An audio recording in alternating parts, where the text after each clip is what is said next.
Hello, Dorothy Jackson here, and welcome to my final speech. The topic that I've chose to speak about is euthanasia, better known as physician-assisted suicide. Now, according to Merriam-Webster, the definition for euthanasia is the act or practice of killing someone who is very sick or injured in order to prevent any more suffering. Now, as far as euthanasia goes, I'm pro, but only under certain circumstances and in certain situations. And I will explain more about my points as I go through my PowerPoint. Proponents of euthanasia contend that terminally ill people should have the right to end their suffering. I agree with this statement. I feel that if someone is terminally ill and their quality of life is gone, yeah, they should have the right to end their suffering. If they're going to die anyway and they can do it peacefully without the pain and suffering, then yes, I feel they should have the right to do that. Opponents of euthanasia contend that doctors have a moral responsibility to keep their patients alive. I also agree with this statement, but at the same time, I feel that if a patient, like I said, is terminally ill, they're suffering and really have no quality left of their life, then, they should still have the right to end their suffering. The doctors at the same time should have the right to choose whether or not they are involved in this process.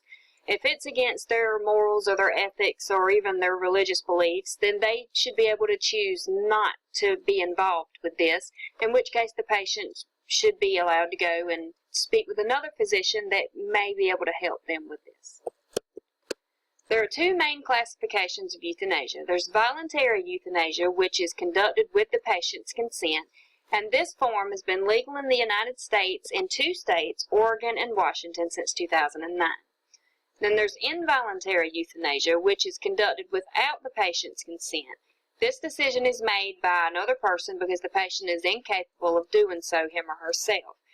Now, in this situation, I feel that the only way someone else should have the right to be able to say, yes, you can euthanize this person, is if that person is a power of attorney for the patient and the patient has expressed their beliefs and their wants with this person and knows that this person has the option to be able to have them euthanized. Now, there's 2 procedural classifications for voluntary euthanasia. There's passive euthanasia, which involves the retraction of life-sustaining treatments, which eventually leads to the patient's death. This is the more ethical form of voluntary euthanasia. A patient has the right to be able to refuse treatment, to refuse to eat or drink anything, in which case they know what the outcome would be. The other procedure is active euthanasia. This involves a definite act or acts by a third party which consensually ends a patient's life. These acts might involve lethal drugs or a forceful and deadly action.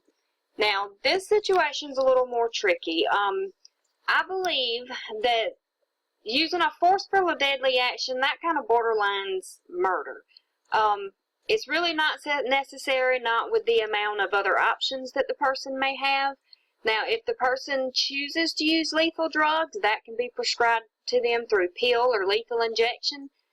With a prescription for a pill, they knowingly take this pill, knowing what the outcome will be. It is not necessarily administered directly by the physician.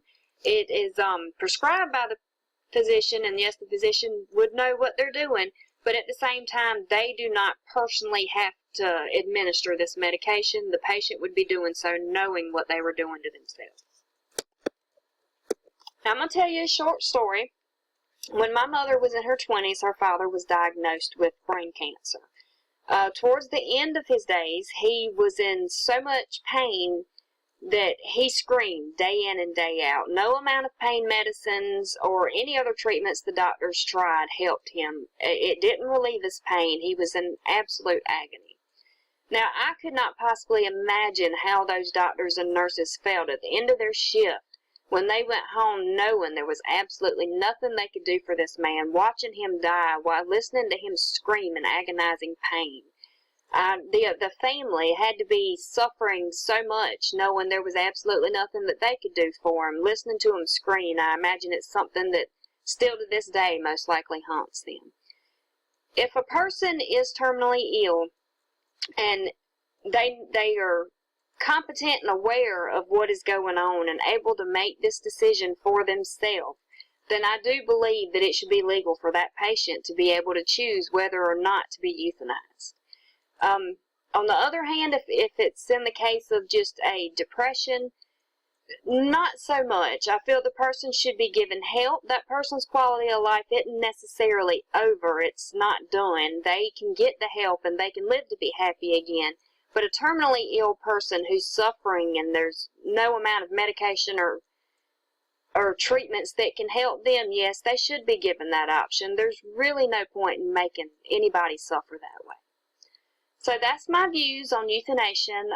Hope y'all have a great day.